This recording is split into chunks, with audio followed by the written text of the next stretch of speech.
नमस्ते दोस्तों, स्वागत है आप सभी का लर्निंग बाज़ार में। और जैसा कि मैंने आपको पहले ही बताया कि जब तक आप 10th वालों का एग्ज़ाम नहीं हो जाता तब तक लगभग प्रत्येक दिन मैं आपको एक वीडियो एसएसटी से आपको हर चैप्टर वाइज वीडियो डालूंगा ताकि आप उसको रिवीजन कर लें। और इस सीरीज में मैं आपको लाइन बाय लाइन जो चैप्टर्स हैं उनको उनके कंटेंट को लाइन बाय लाइन पढ़ करके आपको सुनाऊंगा और एक्सप्लेन भी करता जाऊंगा ताकि आप उसको रिवीजन कर सकें और आपको NCERT line by line revision हो सके। उसी कड़ी में आज ये मेरा इकोनॉमिक्स का पहला चैप्टर मैं स्टार्ट करने जा रहा हूँ। इससे पहले मैंने ज्योग्राफी का पहला चैप्टर और सिविक्स का पहला चैप्टर करा चुका हूँ, तो आप इसको एक बार जा कर के देख लीजिए।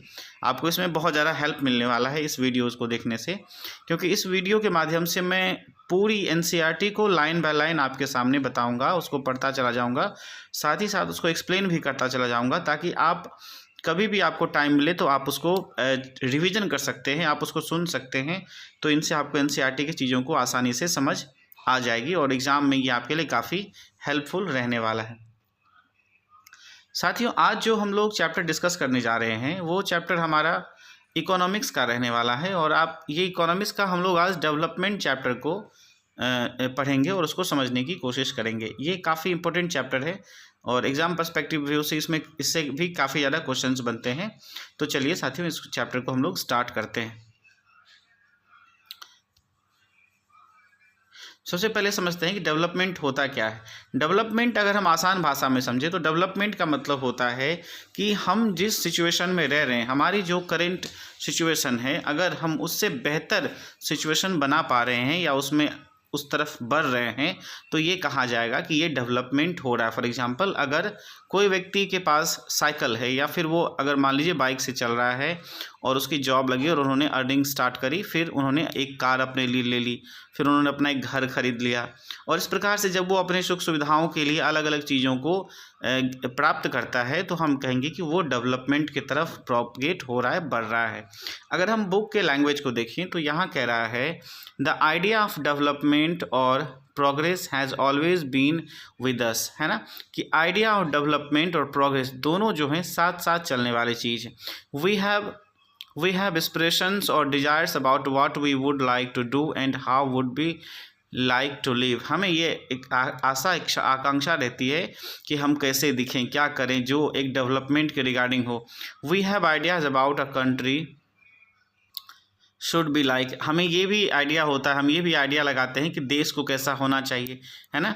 What are the essential things that we require, कौन सी ऐसी एसेंशियल थिंग्स हैं जो हमें चाहिए। फॉर एग्जांपल, अगर कोई व्यक्ति रिक्शा पुलर है तो वो चाहेगा कि उसको अच्छी रिक्शा मिले, या फिर वो चाहेगा कि उसको कोई दूसरी गाड़ी मिले जिससे वो ज़्यादा आमदनी कर सके, है ना।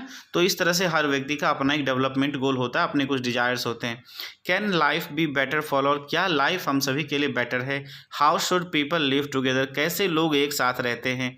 Can there be move equally more equality, क्या इन सारी चीज़ों में और भी ज़्यादा समानता लाई जा सकती है। तो ये सारे प्रश्न हम सभी लोगों के मन में प्रायः उठते हैं। साथियों, अगर आगे देखें तो यहाँ कह रहा है development involves thinking about these questions and about the way in which we can work towards the achieving these goals, है ना। डेवलपमेंट हमारे दिमाग में इनिशिएट इन्हीं चीज़ों से होता है और फिर हम उन चीज़ों को लेकर के सोचते हैं कि कैसे काम किया जाए, कैसे उन डेवलपमेंट गोल्स के तरफ उसको आगे हम लोग बढ़ सकते हैं, कैसे उसके तरफ आगे बढ़ा जाए। अब आगे देखो, यहाँ कह रहा है this is a complex task and in this chapter we shall make a beginning at understanding development। इस चैप्टर में हम लोग इसी तरह से डेवलपमेंट को समझने की कोशिश करेंगे। we will learn more about these issues in greater depth in higher classes, और आगे क्लास में जब हायर क्लास में जाएंगे तो इन्हीं चीज़ों को हम और भी डेप्थ में समझेंगे। also we will find answers of too many of these questions in just in the economic but also in your course in history and political science, और इतिहास और पॉलिटिकल साइंस में भी इस प्रकार के डेवलपमेंट से रिलेटेड जो भी क्वेश्चंस होंगे उसके बारे में जानकारी हम लोग मिलते चलेंगे। तो ये तो पूरी चैप्टर की एक तरह समझिए कि भूमिका है। अब देखिए यहाँ क्या बोलता है, कह रहे this is because the way of live today is influenced by the past, है ना। हम लोग कैसे रह रहे हैं, हमारा रहने का तरीका क्या है, ये हमारे पास्ट से भी जुड़ा हुआ होता है। We can not desire for change without being aware of this. और हम जब तब तक उसमें बदलाव नहीं ला सकते हैं जब तक हम बेहतर की कल्पना ना करें, जब तक हम उसमें बदलाव लाने की कोशिश ना करें, या जब तक हम उससे बेहतर स्थिति ना देखें हों। In the same way it is only through a democratic political process that these hopes and possibilities can be achieved। और इसके लिए जरूरी है कि डेमोक्रेटिक पॉलिटिकल प्रोग्रेस का होना, एक लोकतांत्रिक विकास का होना जरूरी है जहाँ सभी लोगों के डेवलपमेंट्स हो। अब साथियों, जो हमारा में ये तो थी पूरी चैप्टर की एक तरह से समझिए भूमिका। अब प्रश्न आता है, अब जो हमारा अगला टॉपिक है वो ये है, what development promises different people different goals, है ना। अलग अलग लोगों के कैसे अलग अलग गोल होते हैं। साथियों, इस एग्जाम्पल को देखिए, यहाँ एक कार्टून दिया गया है। आप देखो कि ये रिक्शा पुलर है ना, और ये उसके बच्चे हैं। आप इस इमेज को अगर देखेंगे तो आप क्या महसूस करते हैं? ऐसा लग रहा है कि ये बच्चा अपने फादर से या इस व्यक्ति से कुछ डिमांड कर रहा है ना। और ये व्यक्ति सोच रहा है कि अगर मेरे पास गाड़ी होती है, कुछ और चीज़ होता तो मैं ज़्यादा अच्छा आमदनी कर सकता था। अब देखिए यहाँ एनसीईआरटी में क्या लिखा हुआ है, कह रहा let us try to imagine what development और progress is likely to mean to a different persons listed in the table 1, है ना। इस टेबल 1 में अलग अलग लोगों के बारे में दिया गया है और उनके क्या डेवलपमेंट गोल हो सकते हैं। व्हाट आर देयर एस्पिरेशंस, उनकी क्या आकांक्षाएं हैं। You will find that some columns are partially filled, try to complete this tables, है ना। यहाँ कुछ जो है टेबल्स भरे हुए हैं, उनको आगे भरने की कोशिश करते हैं। जैसे अब देखिए यहाँ पे, तो जो पहला नंबर है वो है लैंडलेस रूरल लेबर्स। गांव में जो लैंडलेस लेबर होते हैं उनकी क्या डेवलपमेंट गोल होंगे, उनके क्या एस्पिरेशंस होंगे। तो अब समझिए, सबसे पहले वो क्या चाहेगा कि उसको ज़्यादा दिन काम मिले, है ना, क्योंकि वो जब दिहाड़ी मजदूरी करता है तो वो चाहेगा उसको ज़्यादा से ज़्यादा काम मिले ताकि उसकी आमदनी बेहतर हो, बेटर वेज उसको मिले। दूसरा है ना कि वो जो है उसके बच्चे जो हैं वो लोकल स्कूल में जाके पढ़ें, है ना।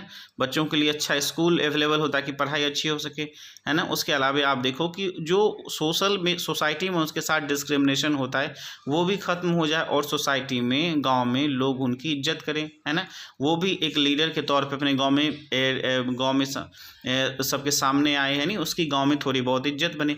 तो ये एक लैंडलेस लेबर का डेवलपमेंट गोल होता है, उसके एक्सप्रेशंस होते हैं। वहीं अगर हम देखें जो अमीर किसान है, जो प्रोस्पेरस फार्मर है पंजाब के, इन हरियाणा राज्यों के, उनके क्या गोल हो सकते हैं। तो अब देखो वो क्या चाहेंगे कि वो जो कह रहा है कि assured high family income through higher support prices of this crops, वो चाहेंगे कि उनके खेतों में जो प्रोडक्शन हो रहा है, एग्रीकल्चर प्रैक्टिस हो रहा है, उनके फसलों के दाम ज़्यादा हो, है ना। उसके अलावा आप देखो यहाँ कह रहा है hard working in cheap labour, जो लेबर उनको मिले वो काम करने वाले हों और सस्ता लेबर मिले ताकि उनको ज़्यादा वेजेस ना देना पड़े। They should be able to settle their children in abroad, और इतना पैसा हो कि अपने बच्चों को बाहर भेज सके। तो ये किनके गोल होंगे? जो अमीर किसान होते हैं उनके ये गोल होते हैं। अब फिर आगे देखिए, यहाँ कह रहा है farmers who depend on only on the rain for growing crops, कह रहा है वैसे किसान जो केवल अपने क्रॉप को रेन या मानसून में ग्रो करते हैं, उनके क्या एक्सप्रेशंस हो सकते हैं। तो वो चाहेंगे कि उनको इरिगेशन की सुविधा मिले। कैसे? तो ट्यूबवेल पम्प्स अवेलेबल हो जाए, मोटर पम्प्स अवेलेबल हो जाए, उनके खेत में भी बोरवेल बना दिया जाए ताकि वो इससे इरिगेशन की डेवलपमेंट्स कर सके। उसके अलावा नहर उनके खेतों के आसपास से जाए ताकि नहरों के माध्यम से भी इरिगेशन हो सके। तो ये किनके गोल होंगे? वैसे फार्मर जो कम्प्लीटली मानसून पे डिपेंड रहते हैं इरिगेशन के लिए। उसके अलावा अगर आप देखो यहाँ कह रहा है a rural women from a land ऑनिंग family, है ना। लैंड ऑनिंग फैमिली, एक ग्रामीण महिला की क्या सिचुएशन हो सकती है ना। तो ग्रामीण महिला की सिचुएशन होगी कि वो भी, उनको भी सुविधाएं मिले, उनको भी काम मिले, उनको भी अगर वो पढ़ाई नहीं कर पाए तो उनको पढ़ने का अवसर मिले, और इस प्रकार के बहुत सारे डिजायर्स हो सकते हैं। अगर हम देखें अर्बन अनएम्प्लॉयड यूथ, शहर में रहने वाला अनएम्प्लॉयड यूथ, इसकी प्रायोरिटी क्या होगी? तो ये चाहेगा इसको जॉब लग जाए, ये चाहेगा कि इसको जॉब लग जाए ताकि इसकी अर्निंग स्टार्ट हो। अगर हम देखें एक बॉय एक रिच फैमिली से, अर्बन फैमिली से है, तो वो क्या चाहेगा? वो चाहेगा उसको कार मिले, उसको अच्छी स्कूल में पढ़ाई हो, वो बाहर घूमने जाए, दोस्तों के साथ ट्रिप करे, कुछ इसी तरह का होगा, है ना। लेकिन अगर देखें कोई गर्ल है, जो अब एक girl from a rich urban family, वो क्या चाहेगा? वो चाहेगी कि वो भी, उसको भी फ्रीडम मिले, जैसे उसको भाई को फ्रीडम मिला हुआ है है ना। तो इस प्रकार से अलग अलग लोगों के अलग अलग आकांक्षाएं, इच्छाएं होती हैं। जैसे अब यहाँ देखो दिया हुआ है अन आदिवासी फ्रॉम नर्मदा वैली, तो ये आदिवासी नर्मदा वैली में रहने वाले ये क्या चाहेंगे कि इनको डिस्प्लेस्ड ना किया जाए, इनको विस्थापित ना किया जाए। तो इस प्रकार से हर एक लोगों का आपने देखा कि उनके डिजायर अलग अलग हो सकते हैं। साथियों, तो अभी हमने जो टेबल को पढ़ा तो इससे हमें ये पता चला कि इन सारे लोगों के गोल अलग अलग हो सकते हैं, है ना। जैसे यहाँ आप देखो लिखा हुआ है do all of these persons have the same notions of development और प्रोग्रेस। क्या इन सभी लोगों का डेवलपमेंट के लेकर के एक ही ध्येय है? तो बिल्कुल ऐसा नहीं है। सारे लोगों को डेवलपमेंट्स के अलग अलग पर्पसेस हैं, है ना। सबको सबका डेवलपमेंट के गोल अलग अलग हैं। Each one of them seek different things. इनमें से सभी अलग अलग चीज़ों को लेकर के लोगों के इंस्पिरेशन है।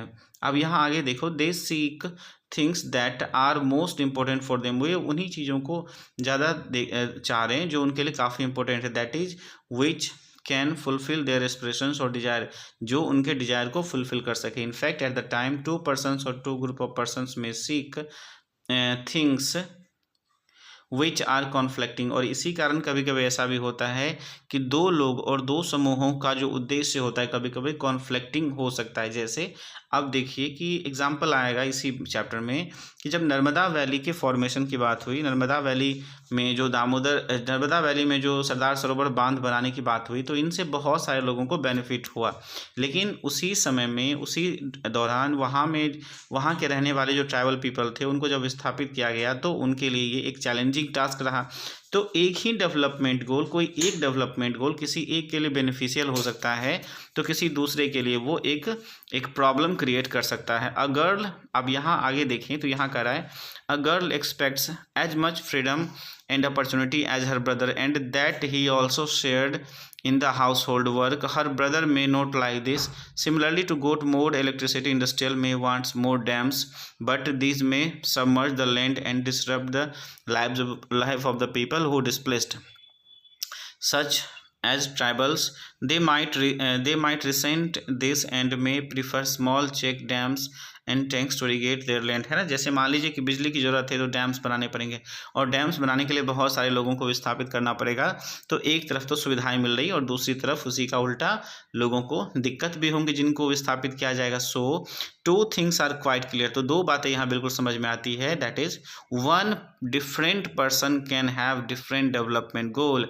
हर व्यक्ति के अलग अलग डिफरेंट डेवलपमेंट गोल हो सकते हैं। And what may be development for one may not development for other. और दूसरा कि अगर कोई व्यक्ति का कोई एक गोल है तो ऐसा जरूरी नहीं है कि वही गोल उस दूसरे व्यक्ति का भी होगा। It may even be destructive for other. और हो सकता है कि जो एक गोल किसी दूसरे व्यक्ति का है वो किसी दूसरे व्यक्ति के लिए डिस्ट्रप्टिंग हो सकता है, डिस्ट्रक्टिव हो सकता है, विनाशकारी हो सकता है। जैसे आप देखो यहाँ कह रहा है those people don't want develop. ये व्यक्ति इन महिलाओं की इसके बारे में कह रहा है कि ये लोग डेवलप होना नहीं चाहते हैं। अब देखो तो यहाँ इसका सिचुएशन बिल्कुल अलग है और इसका सिचुएशन बिल्कुल अलग है। तो अब देखो तो यहाँ से हम एक बात समझ में आती है कि अलग अलग लोगों के डेवलपमेंट गोल बिल्कुल अलग हो सकते हैं। साथियों, आगे जब बढ़ें इस टॉपिक में तो बात आती है इनकम एंड अदर गोल्स, है ना। इनकम और अदर गोल क्या हो सकते हैं। अब देखिए इसमें कह रहा है if you go over the table one again you will notice one common thing. आप इन टेबल को देखेंगे तो आपको एक कॉमन चीज़ दिखेगा। वो क्या है? What people desire are regular work, better wages and decent price of their crops. इन सारी चीज़ों में आपको एक चीज़ दिखेगा, जो मजदूर थे उनको वो चाहते थे कि उनको रेगुलर काम मिले, बेहतर वेज मिले। उसके अलावा जो बड़े किसान थे वो चाह रहे थे उनको डिसेंट प्राइस मिले उनके फसलों के लिए। तो सभी लोगों को कहीं ना कहीं एक प्रकार से मनी को लेकर के, पैसे को लेकर के या उसके इनकम को लेकर के एक डिज़ायर है। अब तो यहाँ से एक बात समझ में आती है कि अगर कलेक्टिव गोल के तौर पे देखें तो सभी लोग की ये सोच रहती है, उनका डिज़ायर रहता है कि उनकी आमदनी बढ़े, उनकी सैलरी बढ़े, उनका पैसा बढ़े, किसी भी तरह से मनी का अर्निंग जो है वो बढ़े। बिसाइड, अब यहाँ देखें in other words they want more income. और आसान भाषा में कहें तो वो चाहते हैं कि उनकी इनकम और ज़्यादा बढ़े। Beside seeking more income one way और the other people can seek things like equal treatment. अगर हम बात करें केवल क्या मनी ही एक डेवलपमेंट गोल है, तो बिल्कुल ऐसा नहीं है। बहुत सारे लोग हैं जो इसके अलावे भी चीज़ों को चाहते हैं, जैसे equal treatment, freedom, security and respect to others, है ना। ये भी लोगों के एक्सप्रेशंस रहते हैं। जैसे आप गौर करो कि शुरू में ही जब हम लोगों ने लैंडलेस लेबर के बारे में पढ़ा, तो वो क्या चाह रहा था, वो भी चाह रहा था कि उसको भी क्या मिले, सोसाइटी में रिस्पेक्ट मिले, है ना। दे रिसेंट डिस्क्रिमिनेशंस, है ना। उसके अलावा वो डिस्क्रिमिनेशन भी लोगों के साथ जो हो रहा है उसको भी अंत किया जाए, उसकी भी समाप्ति हो। All these are important goals, ये सारे आवश्यक गोल हैं। In fact in some cases these may be more important than more income and more consumption, because कभी कभी तो ऐसा लगता है कि ये सारे डेवलपमेंट गोल जो हैं वो इनकम और कंजम्पशन से भी कहीं ज़्यादा, because material goods are not all that you need to live, लेकिन है ना, क्योंकि ऐसा नहीं है कि मटेरियलिस्टिक गोल ही सबसे ऊपर है, बाकी सारे गोल्स भी लोगों के लिए इंपॉर्टेंट होते हैं। अब आगे चलते हैं साथियों।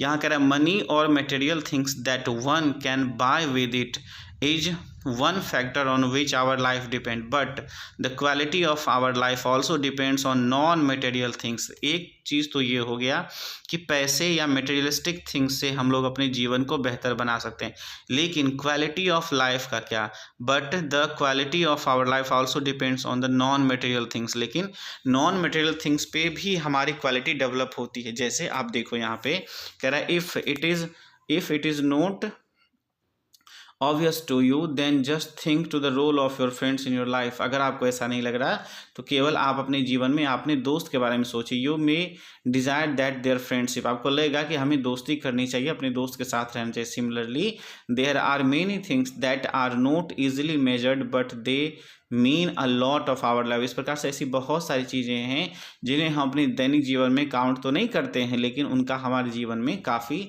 महत्व रहता है। आप देखो यहाँ कह रहा है a demonstration meeting against raising the height of Sardar Sarovar dams in Narmada valley. आप देखोगे तो यहाँ पे जो ये सारे लोग हैं ये डिमॉन्स्ट्रेशन कर रहे हैं, प्रदर्शन कर रहे हैं सरदार सरोवर के डैम को ऊंचाई को लेकर के, है ना। तो इनका गोल कुछ अलग है। अब साथियों आगे चलते हैं। However it will be wrong to conclude that what can not be measured is not important, है ना। अब आगे देखिए तो यहाँ कह रहा है कंसिडर अनदर एग्जाम्पल, दूसरा उदाहरण देखें तो यहाँ कह रहा है if you get a job in a far off place before expecting it would try to consider many factors apart from income such as facilities of your family, working atmosphere और opportunity to learn in another के। जैसे मान लीजिए आपको कहीं job लगी और बहुत दूर लग गई, तो आप फिर क्या करोगे, देखोगे भाई कि वहाँ आमदनी मेरी जो होगी वो हमारे खर्चे की इक्विवेलेंट है कि नहीं, फैमिली या वर्किंग इन्वायरमेंट कैसा है वगैरह वगैरह। ऐसे बहुत सारी चीज़ों को हम लोग देखते हैं कि हम वहाँ काम कर सकते हैं कि नहीं। तो ये भी डेवलपमेंट गोल के तौर पे भी इसको हम कंसीडर कर सकते हैं। दूसरा एग्जांपल देखें, in another case a job में गिव यू लेस पे but may offer regular employment then enhance your sense of security। Another job however may you other high pay but no job security and also leave leave no time for your family। this will reduce your sense of security and freedom। कभी कभी ऐसा भी होता है कि payment तो बहुत मिल रहा है लेकिन छुट्टी नहीं मिल रही है, वर्कलोड बहुत है, तो उस स्थिति में लोग काम करना नहीं चाहते हैं। लोग वैसे जॉब को चाहते हैं जहाँ सैलरी तो कम हो लेकिन सिक्योरिटी हो, जॉब सिक्योर हो, है ना। तो इस तरह की इन्वायरमेंट को लोग काम करना पसंद करते हैं। तो ये भी डेवलपमेंट गोल के तौर पर कंसिडर किया जाएगा। तो अब देखो यहाँ कह रहा similarly for development people look a mix goal. तो इन चीज़ों को पढ़ने के बाद ये पता चला कि लोगों को डेवलपमेंट के रिगार्डिंग एक मिक्स गोल होता है, बहुत सारे डेवलपमेंट्स के रिगार्डिंग उनके मन में आकांक्षाएं होती हैं। साथियों जब हम आगे बढ़ें तो यहाँ कह रहा है it is true that if a women are engaged in paid work their dignity in the household and society increase. ऐसा माना जाता है कि अगर कोई महिलाएं, ये सही है कि कोई महिलाएं अगर कहीं जॉब कर रही हैं तो समाज में और उनके घर में उनकी इज्जत बढ़ जाती है, उनका रिस्पेक्ट काफ़ी बढ़ जाता है। How ever it is also the case that if there is a respect for women there would be more sharing of housework and greater expectance of women working outside। अब फिर यहाँ देखो करा इस सेफ एंड सिक्योर इन्वायरमेंट में also may allow more women to take up a variety of job and run business। और अगर environment अच्छा है, काम करने की का जो इन्वायरमेंट है, वर्किंग एटमॉस्फेयर ठीक है, तो और भी महिलाएं काम करेंगी, जॉब करेंगी। इनसे क्या होगा, सोसाइटी में वुमेन का रिस्पेक्ट और भी ज़्यादा बढ़ेगा। Hence the development goals that people are not only about better income but also about the important thing of life. इसका मतलब हुआ कि डेवलपमेंट का मतलब सिर्फ आमदनी का बढ़ जाना नहीं है, बल्कि जीवन के और भी जो विभिन्न पहलुओं हैं उनका भी डेवलपमेंट होना आवश्यक है, उनके भी डेवलपमेंट के लिए ये जरूरी है। साथियों, जब हम आगे बढ़ें तो फिर आता है नेशनल डेवलपमेंट। अभी तक तो हम लोग बात कर रहे थे इंडिविजुअल डेवलपमेंट की, अपने अपने डेवलपमेंट की। हर व्यक्ति का अपना डेवलपमेंट गोल होता है, डेवलपमेंट पर्पसेस होते हैं।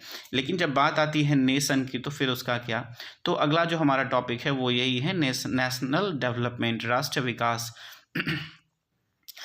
अब साथियों यहाँ कह रहा है if as we have seen above individuals seek different goals then their notion of national development is also likely to be different. अभी हम लोगों ने देखा कि हर व्यक्ति के डिफरेंट डेवलपमेंट गोल अलग हैं। इसका मतलब हुआ कि कहीं ना कहीं उन लोगों के राष्ट्र को लेकर के भी जो डेवलपमेंट होंगे, नेशन को लेकर के भी जो डेवलपमेंट गोल होंगे, वो भी वेरी कर सकते हैं। Discuss among your self on your school, अपने स्कूल में इन चीज़ों को लेकर के डिस्कस करिए। अब देखो यहाँ कह रहा है most likely you would find that different students in the class have given different answers about the question. In fact, you might yourself think many different answers and to be sure of these।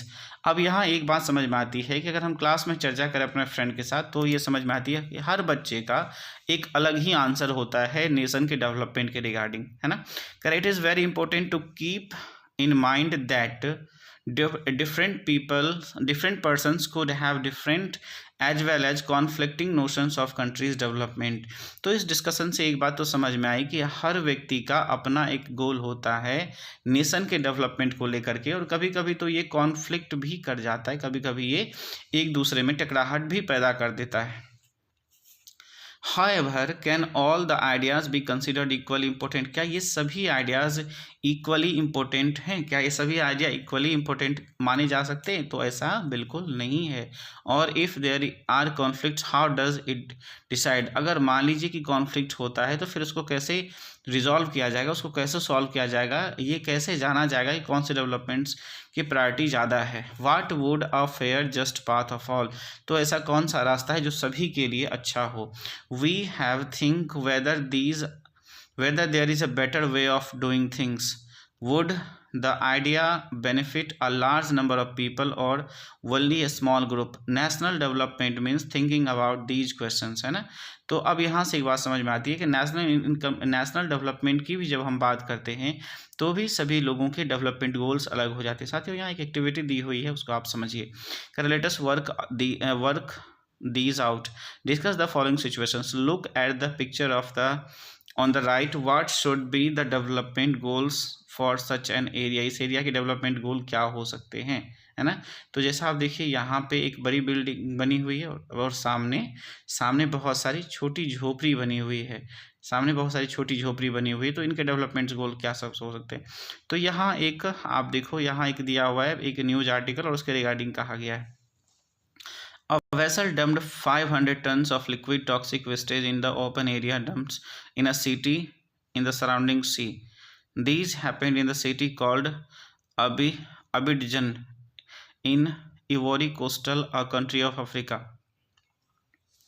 तो यहाँ Africa के तट के बगल में कोई ऐसा toxic material को स्प्रेड कर दिया गया है जिनसे वहाँ के लोगों में काफ़ी प्रॉब्लम्स देखने को मिल रही है। वहाँ के लोगों को skin disease, nausea, skin rashes, इस तरह के चीज़ हो रहे हैं। तो अब फिर यहाँ देखो कह रहा है multinational company dealing in petroleum and metals had contracted a local company of the Ivory Coast to depose the toxic wastage. अब समझिए कह रहा है कि बड़ी कंपनियां क्या करती हैं, अपने यहाँ के वेस्ट मटेरियल को किसी छोटी कंपनियों को हायर करके दे देती हैं और वो कहीं ऐसा जगह उसको डंप कर देती है जिनसे आसपास के इलाके में रहने वाले लोगों को प्रॉब्लम्स हो सकती है। तो यहाँ एक बात समझ में आती है कि एक जो बड़ी कंपनी वो अपने डेवलपमेंट गोल्स सेटिस्फाई करती है, लेकिन उसके अलावा बहुत सारे लोगों को उसी कारण से प्रॉब्लम भी होने लग। साथियों हमारा अगला जो टॉपिक रहने वाला है वो है how to compare different countries और स्टेट्स, है ना। अलग अलग देशों को कैसे कंपेयर करें, है ना। जैसे अमूमन हम लोगों ने सुना है या बात करते हैं हम लोग कि जैसे मान लीजिए अमेरिका काफ़ी डेवलप्ड कंट्री है और इंडिया अभी डेवलपिंग स्टेट है। उसके अलावा बहुत सारे ऐसे अफ्रीकन कंट्रीज़ हैं जो अभी अंडर डेवलप हैं या डेवलपिंग कर रहे हैं। तो ऐसे क्या पैरामीटर है, ऐसी क्या सिचुएशंस है, ऐसी कौन सी बेसिक फैक्टर हैं जो ये बताते हैं कि कौन सा स्टेट डेवलप है या कौन सा भी डेवलप हो रहा है। तो चलिए इसी चीज़ को लेकर के हम लोग चर्चा करते हैं। साथियों यहाँ जो एनसीईआरटी लिखा हुआ है लिखती है उसको एक बार समझते हैं। You might ask if development can mean different things, how come some countries are generally called developed and other underdeveloped. कहते हैं कि जब मान लीजिए अभी हम लोगों ने पढ़ा कि डेवलपमेंट सबके लिए अलग अलग है, डेवलपमेंट के मीन्स अलग अलग हैं, तो कैसे ये कहा जाता है कि कोई कंट्री डेवलप्ड है या कोई कंट्री अंडर डेवलप्ड है ना। दूसरा यहाँ फिर एक चीज़ है कि आप देखो यहाँ कह रहा है when we compare different things when we compare different things they could have similarities as well as differences. Which aspects do we use to compare them? Look, जैसे यहाँ एक एग्जांपल देकर के समझाया गया क्लास के स्टूडेंट के बच्चों का, तो यहाँ बेसिकली कहने का ये मतलब है कि क्लास में अलग अलग बच्चे होते हैं और उनके बीच में जब हम सिमिलैरिटीज़ को देखने की कोशिश करते हैं तो ऐसे बहुत सारी चीज़ है। जैसे मान लीजिए कि कोई हेल्दीएस्ट स्टूडेंट है लेकिन हो सकता है कि वो पढ़ने में बहुत ज़्यादा अच्छा ना हो, कोई वीक स्टूडेंट है फिजिकली लेकिन वो पढ़ने में बहुत ज़्यादा हो। तो ये डिपेंड करता है कि हम किन चीज़ों को बेसिक फैक्टर बना करके हम उसको कंपेयर कर रहे हैं, ठीक है ना। जैसे अब आगे देखो तो यहाँ कह रहा है यूजुअली वी टेक वन और more important characteristics of a person and compare them on the based of these characteristics. कह रहा है कभी कभी हम क्या करते हैं एक से दो ऐसे प्रॉपर्टीज़ को कंपेयर करते हैं और उनके आधार पे हम तुलना करते हैं, कंपेयर करते हैं कौन सा डेवलप है और कौन सा नहीं है। Of course these can be differences about what the important characteristics that should form the basis of the comparison. जैसे अब यहाँ देखो कह रहा है friendliness, spirit and cooperation, creativity, marks etcetera, ये सारे ऐसे पैरामीटर्स हैं जिनके आधार पे हम अलग अलग बच्चों को कंपेयर कर सकते हैं। फॉर एग्जांपल कोई बच्चा ज़्यादा फ्रेंडलीनेस है, कोई बच्चा कम है, कोई बच्चा ज़्यादा क्रिएटिविटी माइंड है, किसी का क्रिएटिविटी माइंड कम है। तो ये अलग अलग पैरामीटर्स हो सकते हैं कंपेयर करने के। This is true of development too, ये भी डेवलपमेंट में ही होता है। For comparing countries their income is considered to be one of the most important attributes. और जब हम देशों को कंपेयर करते हैं तो उसमें जो सबसे महत्वपूर्ण एट्रीब्यूट है वो क्या है, उन देशों का इनकम, वो यानी किस देश का इनकम कितना है, ये सबसे महत्वपूर्ण चीज़ है। Countries with higher income are more developed than the other with less income, है ना। वैसे कंट्री जिनका इनकम काफ़ी ज़्यादा होता है उनको प्राय डेवलप्ड कंसीडर किया जाता है, वैसे देशों की तुलना में जिनका इनकम कम रहता है। This is based on the understanding that more income means more of all things that human being need, है ना। यहाँ इसका कहने का मतलब ये है कि स्वाभाविक रूप से जिनकी आमदनी ज़्यादा होगी वहाँ लोग बेसिक नीड्स को ज़्यादा फुलफिल कर सकेंगे। Whatever people like and should have they will be able to get the greater income, है ना। मतलब ज़्यादा इनकम होगा तो वो और भी अच्छी ज़रूरतों को पूरा कर सकते हैं। So the greater income itself consider to be one of the important goal. इसका मतलब ये हुआ कि जिसका इनकम ज़्यादा होगा वो ज़्यादा डेवलप्ड कंसीडर किए जाएंगे। तो एक तो हो गया इसका कि जो है वो है income. Now what is the income of the country. अब देश का इनकम कैसे हम जाने, है ना। ये तो समझते हैं कि किसी व्यक्ति का इनकम कैसा हो सकता है, जब मान लीजिए वो जैसा जॉब करेगा, जो उसकी जॉब प्रोफाइल होगी वो उसके हिसाब से अर्न करे लगेगा। लेकिन कंट्री के इनकम को हम कैसे डिफाइन करें, what is the income of the country, है ना। अब देखो eventually the income of the country is income of all the residents of the country. जब हम बात करते हैं कंट्री के इनकम की तो इसका मतलब हुआ कि उस कंट्री में रहने वाले सभी लोगों के इनकम की। That gives us total income of the country, और इसी से हमें उस देश की पूरी आमदनी का पता चलता है ना। जब हम फिर यहाँ कह रहा है how comparison between countries total income is not such useful as measures, है ना। फिर भी कैसे कंपेयर करें, क्योंकि टोटल इनकम मात्र से ही हम कंपेयर नहीं कर सकते हैं, है ना। फिर क्या, since countries live different populations comparing to total income will not tell us what average persons likely to earn. क्योंकि सारे देशों का जो पॉपुलेशन है वो अलग अलग हो सकता है और इस आधार पर ये कहना मुश्किल हो जाएगा कौन सा देश ज़्यादा अर्निंग कर रहा है और कौन से देश की अर्निंग कम है। As people in one country better than others in different countries, है ना। और अलग अलग देशों के लोगों का जो लिविंग स्टैंडर्ड है वो भी डिफरेंट होता है। Hence we compare average income. तो फिर यहाँ हम लोग कैलकुलेट करते हैं एवरेज इनकम की। अब साथियों ये बहुत बार एग्जाम में ये टर्म पूछा गया है, डिफाइन एवरेज इनकम क्या है, कैसे कैलकुलेट करते हैं, इस तरह के बहुत सारे चीज़। अब देखो यहाँ कह रहा है कि which is the total income of the country, है ना, which is the total income of the country divided by its population.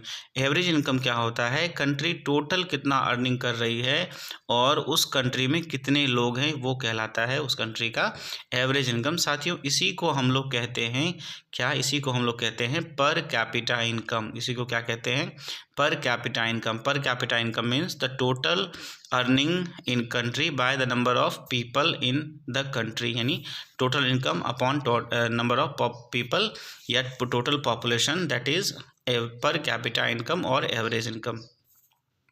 अब फिर यहाँ देखिए कह रहा है in world development report brought out by the world bank. World development report world bank जो लाती है, this criterion is use to classify the countries, है ना।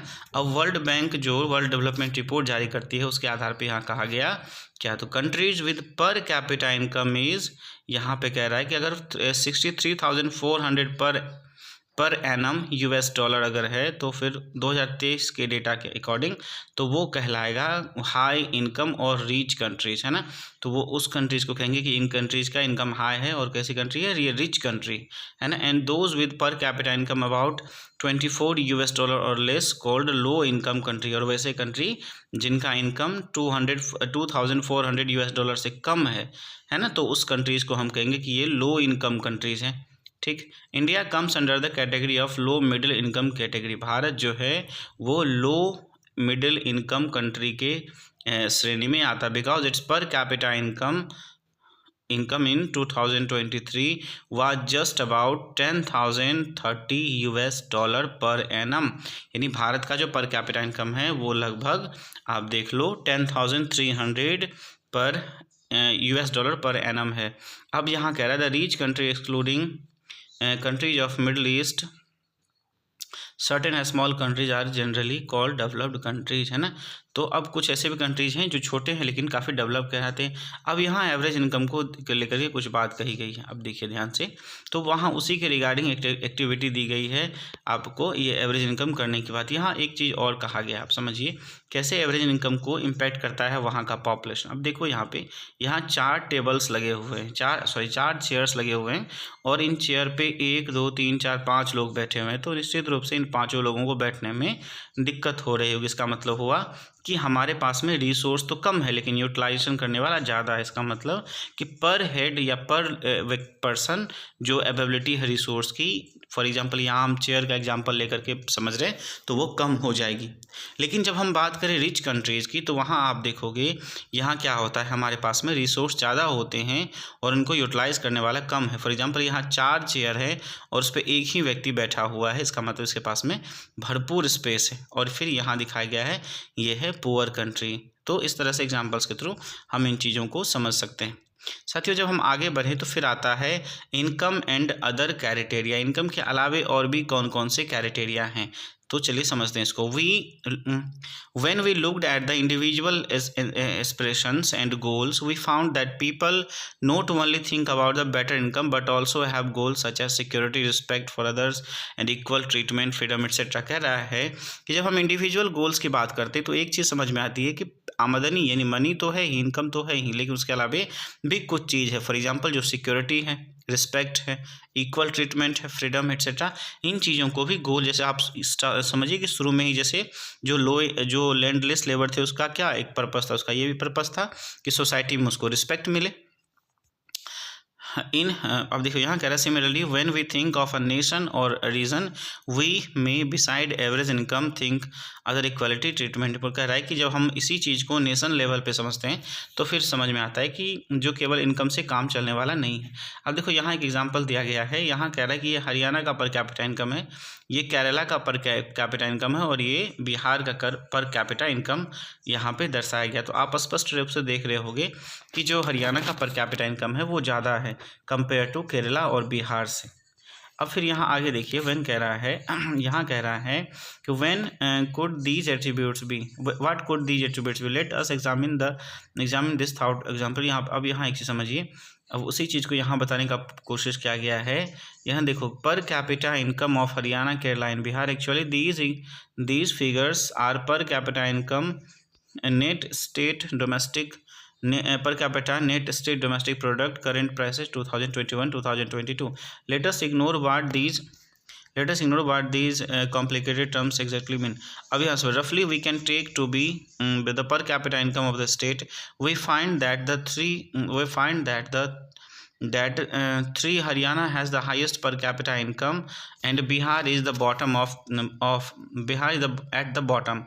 This means that the average income of a person in Haryana earned 2,64,729 in one year, when the average income of person in Bihar is about इतना। तो अब देखो यहाँ दिया गया कि हरियाणा के लोगों का पर लोगों का मतलब पर इंडिविजुअल इतना अर्निंग हो रहा है 2,64,000, और वहीं बिहार में 47,500,000 दिया गया है। तो एक काफ़ी बड़ा डिफरेंस यहाँ देखने को मिलता है। कह रहे if per capita income were to be used as a measure of development, Haryana will be considered the most develop. अगर सिर्फ पर कैपिटा इनकम ही डेवलपमेंट का एक पैरामीटर होता तो यहाँ एक बात समझ में आती कि हरियाणा जो है वो सबसे ज़्यादा डेवलप होता और बिहार जो है वो सबसे लीस्ट डेवलप होता। लेकिन यहाँ का now let us look certain other data pretending to these states, है ना। चलिए कुछ और डेटा को देखते हैं। जैसे यहाँ कह रहा है, अब देखिए यहाँ कह रहा है some comparative data on the Haryana, Kerala and Bihar. कुछ अलग डेटा है उसको भी समझते हैं। जैसे अब देखो यहाँ कह रहा है कि हरियाणा, यहाँ कुछ अलग अलग एट्रीब्यूट्स हैं। जैसे अब देखो इन्फेंट मोर्टेलिटी रेट, है ना, उसके अलावा लिटरेसी रेट, और फिर यहाँ दिया गया है नेट अटेंडेंस रेशियो, यानी स्कूल्स में बच्चे कितने अटेंड हो रहे हैं। तो यहाँ आप देख पाओगे कि जो हरियाणा में आप देखोगे जो बर्थ रेट है वो 28 है ना। इन्फेंट मोर्टेलिटी रेट है, इन्फेंट मोर्टेलिटी मतलब शिशु मृत्यु दर हरियाणा में 28 है ना। और वहीं आप देखोगे कि केरला में ये कितना है, 6 है। इसका मतलब कि हरियाणा में बेटर मेडिकल फैसिलिटीज़ नहीं है, इसी कारण से बच्चों को वहाँ पे आप देखो इन्फेंट मोर्टेलिटी रेट देखने को ज़्यादा मिल रहा है। फिर हम बात करें लिटरेसी रेट की, तो हरियाणा में 82 है और केरला में 94। इसका मतलब ये भी समझ में आता है कि केरला में एजुकेशन को लेकर के काफ़ी डेवलपमेंट्स हुए हैं, और इसी के कारण से इन दोनों राज्यों में जो स्टूडेंट का अटेंडेंस रेशियो है वो भी काफ़ी डिफरेंस उनके देखने को मिल रहा है। वहीं जब हम बात करें बिहार की, तो बिहार में इन्फेंट मोर्टेलिटी रेट 27। इसका मतलब बिहार में भी शिशु मृत्यु दर काफ़ी ज़्यादा है। और जब हम बात करें लिटरेसी रेट की, तो ये भी बहुत कम है, और जो स्कूल में बच्चों की अटेंडेंस है वो भी बहुत कम है। तो इन टेबल को देखने के बाद एक चीज़ समझ में आती है कि केवल पर कैपिटा इनकम के आधार पे हम ये कंसीडर नहीं कर सकते कि कोई नेशन डेवलप होगा या कोई राज्य डेवलप होगा। साथियों अब देखो यहाँ कुछ डेफिनेशन दिया गया, उसको भी आप जरूर देख लीजिए। इन्फेंट मोर्टेलिटी रेट किसको कहते हैं? कह रहा है indicates the number of children that die before the age of 1 year, है ना। कह रहा है वैसे बच्चे जिनकी मृत्यु 1 साल से पहले हो जाती है ना, पर 1000 बच्चों में, उसको हम लोग कहते हैं कि ये क्या है, इसको हम लोग कहेंगे कि ये पर कैपिटा ये इन्फेंट मोर्टेलिटी रेट कंसिडर किया जाता है। उसके अलावा साथियों अगर हम देखें, जब लिटरेसी रेट की बात करते हैं तो लिटरेसी रेट का मतलब होता है कि that proportion of literate people, है ना, इन द 7 एंड एबव, है ना। लिटरेसी रेट मतलब कि 7 साल से ज़्यादा कितने ऐसे लोग हैं जो पढ़े लिखे हैं। अब देखो क्लास 9th पॉपुलेशन वाला चैप्टर अगर आपको ध्यान हो तो उसमें लिटरेसी रेट को बहुत स्पष्ट तरीके से डिफाइन किया गया है कि कोई भी व्यक्ति अगर 7 साल से ज़्यादा का है वो लिखना जानता है, पढ़ना जानता है, और कोई भी एक लैंग्वेज को अच्छी तरह से वो समझ रहा है, तो उसको इंडिया में लिटरेट कंसीडर किया जाता है, पढ़ा लिखा कंसीडर किया जाता है। तो ये सारे कुछ डेफिनेशंस हैं। अब देखो यहाँ फिर आगे चलते हैं, तो साथियों यहाँ आप देखोगे यहाँ कह रहा है, इस टेबल में क्या शो कर रहा है। The first column of the table show that Kerala out of 1000 children born 6 died before the completing of 1 year, है ना। वही बात है कि केरला में 6 बच्चे हैं जिनकी डेथ हो जाती है। ऑन द अदर हैंड पर कैपिटा इनकम हरियाणा ही जस्ट, है ना। तो ये वही सारी चीज़ों को यहाँ पे बताने की कोशिश की गई है। साथियों जब हम आगे बढ़ें, ये सारा वही चीज़ है जो अभी आपको मैंने एक्सप्लेन करा है। फिर जब हम आगे चलते हैं तो आप देखो यहाँ पे कह रहा है, यहाँ पे आप देखो कह रहा है, so we are not talking of old times, it is 70 years after the independence when when our metro cities are full of high rises buildings and shopping malls. हम कहने का मतलब ये है कि आज भी हमारे यहाँ जो इन्फेंट मोर्टेलिटी रेट है वो बहुत ज़्यादा है, जबकि हम बहुत मायने में काफ़ी डेवलप हो रहे हैं। The problem does not and with the infant mortality rate. The last column of table 1.4 shows that about 1/3 of the children aged 15 to 70 years in Bihar do not attending the school. और अब देखो यहाँ कह रहा है बिहार में लगभग 15 से 17 साल के ऐसे बहुत सारे बच्चे हैं जो स्कूल नहीं जाते हैं ना, मतलब जो सेकेंडरी क्लासेस हैं, जो हाई स्कूल की पढ़ाई नहीं करते हैं, ऐसे बहुत सारे बच्चे। This means that if you went to school Bihar nearly 1/3 of your class friend would be missing, है ना। तो इसका मतलब हुआ कि आप जब बिहार में स्कूल जाओगे तो लगभग 1/3 आपका बच्चा नहीं जाता। कुल मतलब कि बिहार में जो पब्लिक डेवलपमेंट्स, पब्लिक फैसिलिटीज़ हैं वो बहुत अच्छी नहीं है। तो यहाँ से कॉन्सेप्ट आता है पब्लिक फैसिलिटीज़। साथियों इसको समझने की कोशिश हम लोग करते हैं। देखिए कह रहा है कि how it is that the average person in Haryana has more income than the average person in Kerala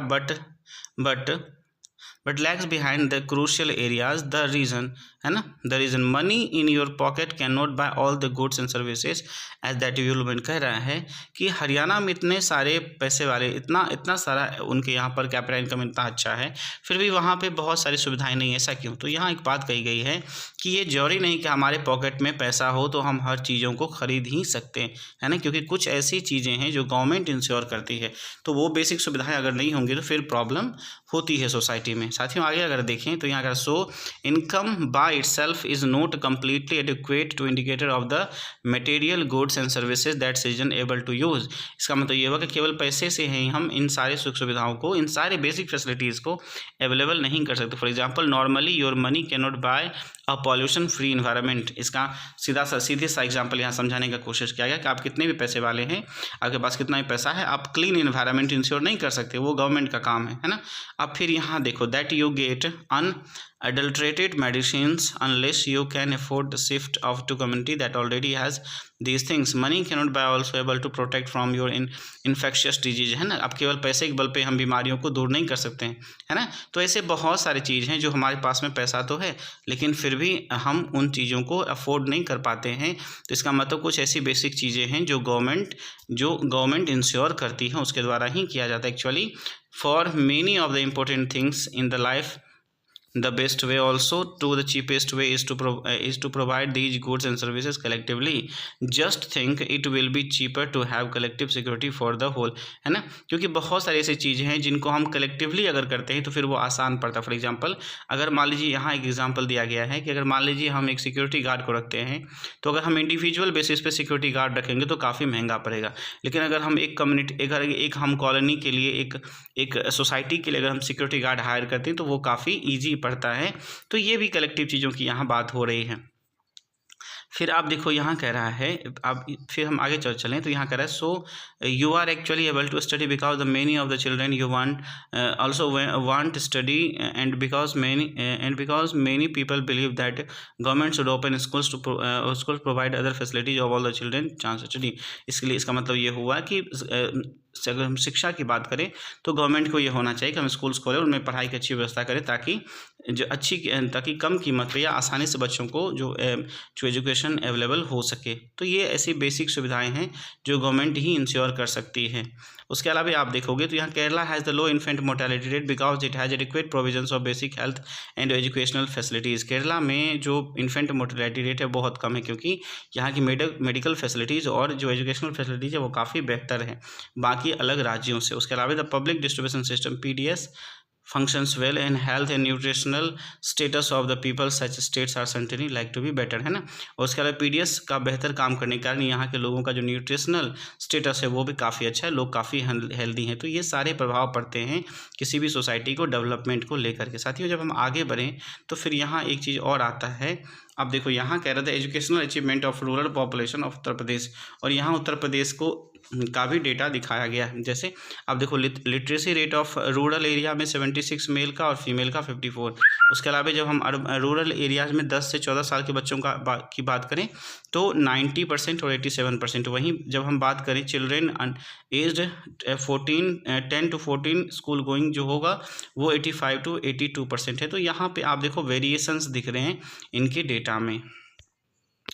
साथियों जो हमारा अगला टॉपिक रहने वाला साथियों ये जो बॉक्स, एक बार इसको हम लोग समझने की कोशिश करते हैं, इनसे क्वेश्चन बहुत ज़्यादा आता है। ह्यूमन डेवलपमेंट रिपोर्ट क्या होता है, काफ़ी इंपॉर्टेंट चीज़ है। कह रहा है once it realize that even through the level of income is important, yet an adequate measures that the level development, we begin to think of other criterion. There could be a long list of such criterion, but then it would most not be so useful. What we need a small number of most important things.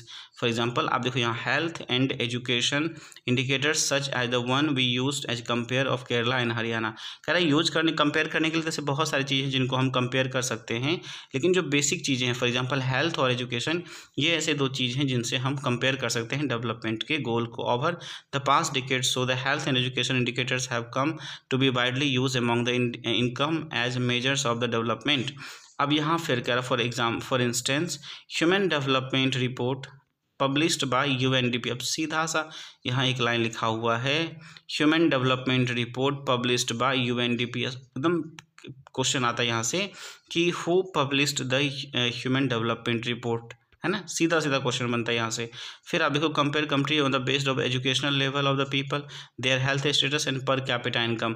तो आपसे question पूछता है कि UNDP जब human development report जारी करती है तो उसके कौन कौन से एट्रीब्यूट्स होते हैं, तो उसके 3 एट्रीब्यूट्स होते हैं। एक एजुकेशनल लेवल, दूसरा आप देखोगे तो हेल्थ स्टेटस, और तीसरा है वहाँ के लोगों का पर कैपिटा इनकम। ये 3 ऐसे एट्रीब्यूट्स हैं जिनके माध्यम से यूएनडीपी ह्यूमन डेवलपमेंट रिपोर्ट जारी करती है। उसके अलावा साथियों जब हम आगे बढ़ें तो आप देखो ये भी अलग अलग प्रकार के डेटा यहाँ दिया हुआ है। यहाँ अलग अलग कंट्री जैसे श्रीलंका है, इंडिया है, म्यांमार है, पाकिस्तान है, नेपाल है, बांग्लादेश है, और इन सारे देशों का जो gross domestic product, gross national income है, उसके अलावा लाइफ एक्सपेक्टेंसी पर, फिर जो कितने % बच्चे स्कूल्स जा रहे, mean of year schooling people, और ये सारा अलग अलग। फिर एचडीआई का रैंक यहाँ दिया हुआ है। तो आप पाओगे कि श्रीलंका जो है वो हमसे छोटा है ना, वहाँ पे हमारी इकोनॉमी और उनकी इकोनॉमी में काफ़ी डिफरेंस है, लेकिन वहाँ आप पाओगे तो श्रीलंका का जो पर कैपिटा इनकम है वो हमसे ज़्यादा है। क्यों? क्योंकि श्रीलंका का पॉपुलेशन कम है और पर कैपिटा इनकम कम्प्लीटली डिपेंड करता है वहाँ के पॉपुलेशन पे। उसके अलावा आप देखो तो है जो लाइफ एक्सपेक्टेंसी है वो भी श्रीलंका का हम लोगों से, इंडिया से काफ़ी ज़्यादा है। तो ये कुछ बेसिक अंतर दिखाया गया है डेवलपमेंट्स के। अब यहाँ एक चीज़ आपको ध्यान रखना है कि एचडीआई क्या मतलब क्या होता है। एचडीआई मीन्स होता है, HDI stands for human development index. HDI stands for human development index, और इसमें करीब करीब 193 देश हो जिनका रैंक जारी किया जाता है, जिनका रैंक, जैसे भारत का रैंक, ये जो डेटा है 2024 का, तो उसमें भारत का रैंक 134 दिखाया गया है। तो ये हर साल डेटा जारी होती है और इसमें हर देश के डेवलपमेंट्स दिखाए जाते हैं।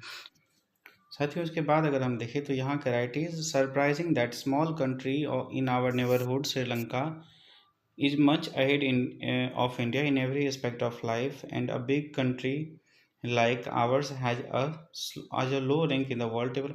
अब देखो यहाँ एक चीज़ कह रहा है कि श्रीलंका जैसे छोटे देश भी हमसे अच्छे रैंक है होल्ड कर रहे हैं। इसका मतलब कारण है कि वहाँ पे पर कैपिटा इनकम ज़्यादा है, वहाँ की हेल्थ फैसिलिटी अच्छी है, वहाँ पे जो स्टूडेंट्स का जो स्कूल अटेंडेंस है वो हमसे ज़्यादा है। तो ये सारे ऐसे फैक्टर हैं जो ये दिखाते हैं कि एक बड़ी इकोनॉमी, इंडिया जैसी एक बड़ी इकोनॉमी जो श्रीलंका जैसे देशों के साथ अगर कंपेयर करें एचडीआई के रेफरेंस को लेकर के, तो फिर वो भारत से काफ़ी आगे हो जाती है। तो अब यहाँ एक चीज़ और है, मेनी इम्प्रूवमेंट। अब देखो यहाँ कह रहा है many improvement has been suggested in calculating HDI and many new components have been added to the human development report. कह रहा है बहुत सारे नए कंपोनेंट्स भी ह्यूमन डेवलपमेंट के रिपोर्ट में ऐड किए जाते हैं, मतलब नए नए ऐसे पैरामीटर्स भी ऐड किए जाते हैं जिनसे क्या आप देखोगे कि जो कंपेयर है वो काफ़ी ईजी हो सके। फिर यहाँ कह रहा है by prefixing human development report it has made a very clear that what is important in development is what happening to the citizens of country, है ना। कुल मिलाकर के कि कैसा किसी देश का डेवलपमेंट है वो ये दिखाता है कि वहाँ के लोग कैसे रह रहे हैं, वहाँ का डेवलपमेंट इंडेक्स कैसा है। फिर यहाँ आगे देखो करे it is people their health their well being and their most important. तो ये सारे चीज़ वहाँ पे आप देखो कहने को मिलता है। फिर यहाँ आगे देखो तो यहाँ अगर do you think there are certain other aspects that should be consider the measuring of human development. क्या इसके अलावा भी कोई ऐसे एस्पेक्ट्स हो सकते हैं जिनसे ह्यूमन डेवलपमेंट को मेजर किया जा सकता है। साथियों, डेवलपमेंट की जब हम बात करते हैं तो फिर हम लोग अंधाधुंध डेवलपमेंट को लेकर के बात करते हैं, लेकिन टर्म एक है सस्टेनेबिलिटी, यानी जो सतत रूप से डेवलपमेंट हो उसको। अब देखो आगे क्या कह रहा है suppose for the present that particular country is quite developed, we would certainly like this level of development to go further and least to be maintained the future generation। कह रहा है कि अगर कोई कंट्री डेवलप है और हम भी उसके जैसा डेवलपमेंट चाहते हैं तो हम क्या करेंगे, बहुत रैपिडली डेवलपमेंट प्रोग्रेस को आगे बढ़ाएंगे, जिनसे क्या होगा कि हम जो फ्यूचर जनरेशन के लिए कुछ रिसोर्सेज को नहीं छोड़ पाएंगे, है ना। इससे क्या होता है, since the second half of the 20th century number of scientist has been warning to the present type of level of development है। इसके कारण से जो 20th सेंचुरी के बाद से जो साइंटिस्ट हैं उन्होंने ये एक प्रकार से चेतावनी देने शुरू कर दी कि जो हम लोग रैपिडली डेवलपमेंट कर रहे हैं इससे हमारा क्या होगा, रिसोर्सेज जल्दी ही एक्सप्लॉइट हो जाएगा, खत्म हो जाएगा। जैसे यहाँ ग्राउंड वाटर के एग्जांपल को देकर के समझाने का प्रयास किया गया है। आप जानते हो भारत में जो वेस्टर्न स्टेट्स हैं, फॉर एग्जांपल पंजाब है, वेस्टर्न यूपी है, हरियाणा है, ये सारे ऐसे राज्य हैं जहाँ इरिगेशन को लेकर के ग्राउंड वाटर डिप्लेशन काफ़ी ज़्यादा देखने को मिलता है। उसके अलावा आप देखो जो प्लेट्यूज रीजन है, जो प्लेट्यूज एरिया है ना, उसके अलावा central and the south India जो है, इन सारे जगहों पे ग्राउंड वाटर लेवल काफ़ी ज़्यादा गिर रहा है और ये काफ़ी चिंता का विषय है ना। साथियों, उसके बाद अगर हम देखें तो कुल मिलाकर के यहाँ कह रहा है कि ground water is an example of renewable resources. Ground water एक रिन्यूएबल रिसोर्स है, फिर भी ये एक चिंता का कारण है, क्योंकि जिस हिसाब से रैपिडली ग्राउंड वाटर रिसोर्स का एक्सप्लॉयटेशन हो रहा है वो कम समय में ही नष्ट हो जाएगा। उसके अलावा अगर हम दूसरा देखें नॉन रिन्यूएबल रिसोर्सेज की, तो यहाँ हम कहें कि वैसे नॉन रिन्यूएबल रिसोर्सेज हैं जो कम समय में नष्ट हो जाते हैं, इसलिए ये जरूरी है कि हम उनको इस हिसाब से यूज़ करें ताकि वो कम समय में नष्ट ना हो और फ्यूचर जनरेशन के लिए भी हमारे पास में बचा रहे। अब यहाँ एक पेट्रोलियम कंपनी का एग्जांपल देकर समझाने का प्रयास किया गया है। साथियों, आप देखो तो यहाँ पे कह रहा है मिडिल ईस्ट में 836, यूनाइटेड स्टेट में 69 एंड वर्ल्ड में जो पेट्रोलियम का रिजर्व है वो 1732 है। और अगर बात करें इसके समाप्त होने की, तो आप देखो मिडिल ईस्ट में 70 ईयर में, और जो यूनाइटेड स्टेट ऑफ अमेरिका है 10 ईयर में, और फिर जो वर्ल्ड है ये 47 ईयर में समाप्त हो जाएगा। कुल मिलाकर के यहाँ ये कहना चाह रही है कि अगर हम रिसोर्सेज का सही तरीके से यूज ना करें तो वो कम ही समय में ख़त्म हो जाएगी, नष्ट हो जाएगी। साथियों, आगे अगर हम देखें तो कुल मिलाकर के इन्हीं चीज़ों पे यहाँ जोर देने की बात करी गई है कि डेवलपमेंट को हम इस हिसाब से करें ताकि हमारे पास में जो रिसोर्स है वो फ्यूचर जनरेशन के लिए भी बचा रहे। तो ये इस पूरा चैप्टर का एक्सप्लेनेशन था। उम्मीद है आपको चैप्टर पसंद आया होगा।